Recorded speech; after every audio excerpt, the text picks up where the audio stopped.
ইরানের গুরুত্বপূর্ণ প্রণালী হলো হরমুজ প্রণালী। ইরান তার হরমুজ প্রণালী থেকে আজ প্রথম টুল আদায় করেছে। তবে টুল আদায় করেছে ভালো কথা, কোন দেশের জাহাজ থেকে কত টাকা টুল আদায় করলো তা কিন্তু প্রকাশ করেনি।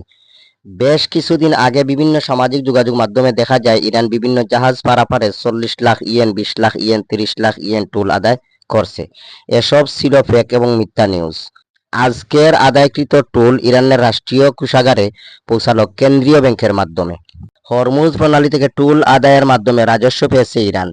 দেশটির পার্লামেন্টের ডেপুটি স্পিকার হামিদ রেজা এই তথ্য নিশ্চিত করেছেন।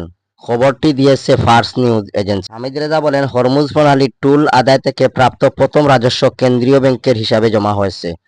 এর আগে ইরানের পররাষ্ট্রমন্ত্রী আব্বাস আরাকচি বাণিজ্যিক জাহাজ চলাচলের জন্য হরমুজ প্রণালী খুলে দেওয়ার কথা জানিয়েছিলেন, তবে নানা নাটকীয়তার পর সেটি আবারও বন্ধ করে দেয় তেহরান সরকার।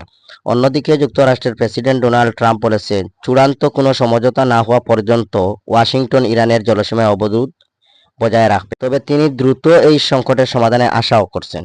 ইরানকে পাল্টা অবরোধ দেওয়ার প্রতিক্রিয়া দেশটির সশস্ত্র বাহিনী জানিয়েছে, মার্কিন নৌ অবরোধ পুরোপুরি তুলে না নেওয়া পর্যন্ত তারা হরমুজ প্রণালী বন্ধ করে রাখবে।